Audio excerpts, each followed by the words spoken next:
This is Billionaire Mondays. Every Monday we present you with another billionaire. Today we're looking at 15 things you didn't know about John Paul DeJoria. Welcome to Alux.com, the place where future billionaires come to get inspired. Hello Aluxers, and welcome to another exciting original video presented by Alux.com. Today revealing some interesting, lesser-known facts about American businessman and billionaire John Paul DeJoria. John Paul DeJoria, commonly called JP, was born April 13, 1944 in Los Angeles, California. He had a difficult childhood because his family was so poor, but he always felt loved and supported by his mother. He became a salesman at 9 years old and started perfecting the sales techniques that would help to launch his career. After working in the hair care industry for 5 years, he partnered up with Paul Mitchell to establish John Paul Mitchell Systems in 1980. They started out selling their shampoo door-to-door and saw their company grow tremendously in a short period of time. Today, it's one of the most successful private businesses in the world. JP also co-founded the Patron Spirits Company and was also a founding member of the House of Blues nightclub chain, among his many other business ventures.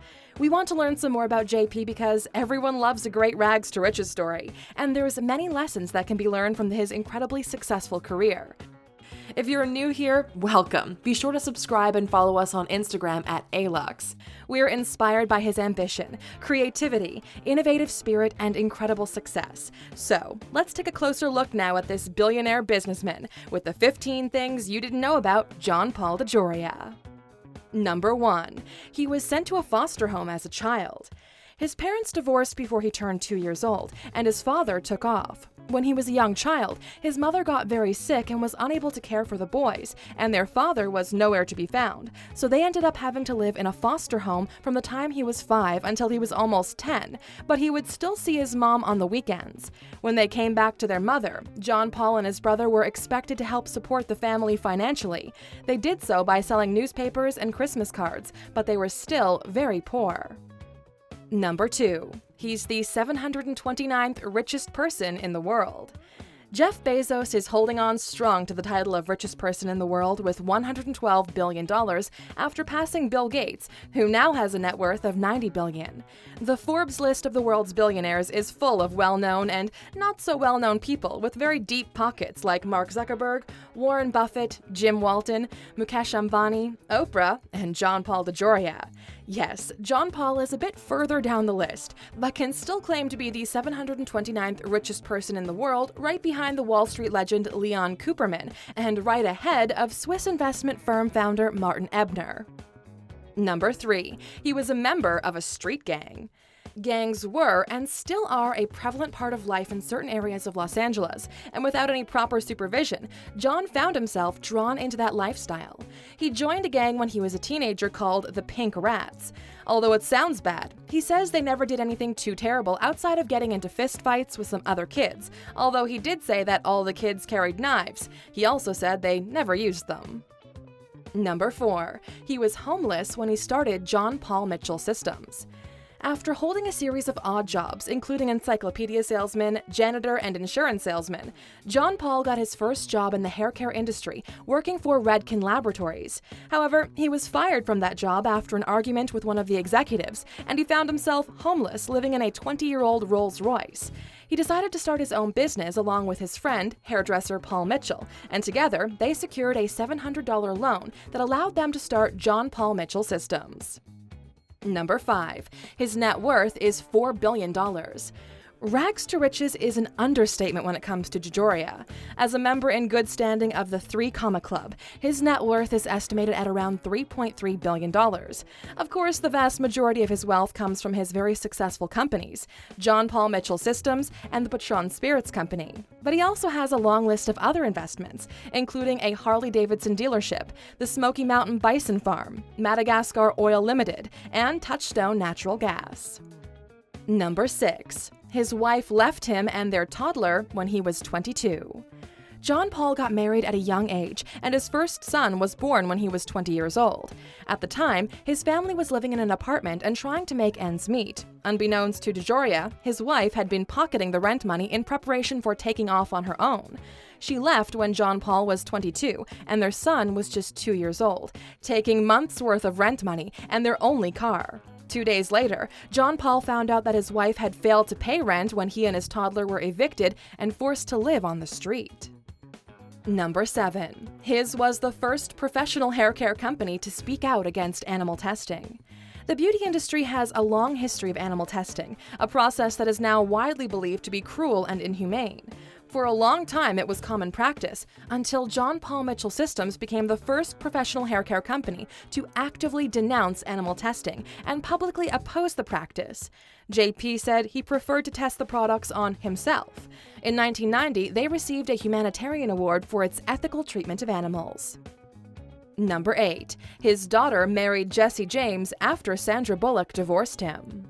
In 2010, Jesse James and Sandra Bullock had a highly publicized divorce after James was caught cheating with multiple women. 2 years later, he was engaged to JP's daughter, Alexis, who is a retired American drag racer.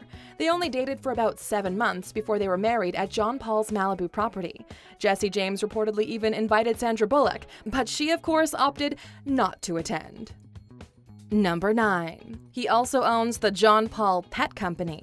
In the late 2000s, JP decided he would like to start making products that he could use on his pets. He expanded on this idea and established the John Paul Pet Company, which offers high-quality pet grooming products, including shampoos and conditioners. He's also established a number of John Paul pet salons and has created the John Paul Pet Grooming School. Number 10. He owns 5 different properties worth tens of millions. DeJoria and his wife spent most of their time at their estate in Austin, Texas, but if they want a change in scenery, they have plenty of options. They own a penthouse in the Upper West Side of New York City, a mansion in Malibu, California, a house in Vail, Colorado, and a Balinese mansion that was constructed in Indonesia, torn down and then relocated to Hawaii. In 2016, he sold his second estate in Austin, Texas, for nearly $7 million. The 96-acre property came with a 2,700-square-foot bomb shelter and over 120 exotic African animals. Not bad for a man who used to have no home at all. You should check out our video, 15 Homeless People Who Became Rich, to hear some similar success stories. Number 11. He is a film producer and actor.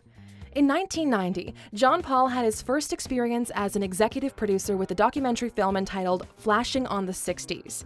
In the years since, he's added 15 additional producing credits to his resume, including a number of documentaries and the 2011 Jack Black movie Bernie. He's also acted in a few films and television shows himself, including Weeds, You Don't Mess with the Zohan, and Machete Kills. Number 12. Bacardi bought his Patron Spirits International for $5.1 billion. One day in 1989, JP and his friend Martin Crowley were drinking margaritas at JP's house, but they were less than pleased with the tequila. Crowley was scheduled to fly to Mexico for a business trip the following week, and John Paul asked him to bring back the best tequila he could find. Crowley discovered a tequila chef who made the smoothest tequila JP had ever tasted, and he quickly decided to start Patron Spirits International. He faced a lot of rejections at first because the distributors thought their price point was too high, but JP soon proved them wrong, and in January 2018, Bacardi agreed to buy Patron Spirits International for $5.1 billion. Number 13. He signed Warren Buffett's Giving Pledge. In 2011, JP joined a list of notable billionaires and millionaires who signed Warren Buffett's Giving Pledge. In doing so, he promised to give away a large portion of his wealth during his lifetime, but this was something John Paul was already actively doing. He's donated millions of dollars to causes he believes in, and likes to also take a hands-on approach to philanthropy. For example, in 2008, he traveled to Africa to personally help feed over 17,000 orphans. He's also created his own charity organizations, including Grow Appalachia, which teaches people farming skills and promotes healthy eating. Number 14. He met his wife Eloise on a blind date. In 1990, JP was set up on a blind date with his future wife Eloise, who was a Playboy centerfold and actress. He proposed to her the following year with 1,300 long-stemmed roses and a single yellow rose of Texas. They were married less than 2 years later in a lavish wedding on their newly built Malibu estate. The wedding cost hundreds of thousands of dollars, with $50,000 worth of champagne, 10,000 fresh-cut flowers, and 12 pounds of beluga caviar.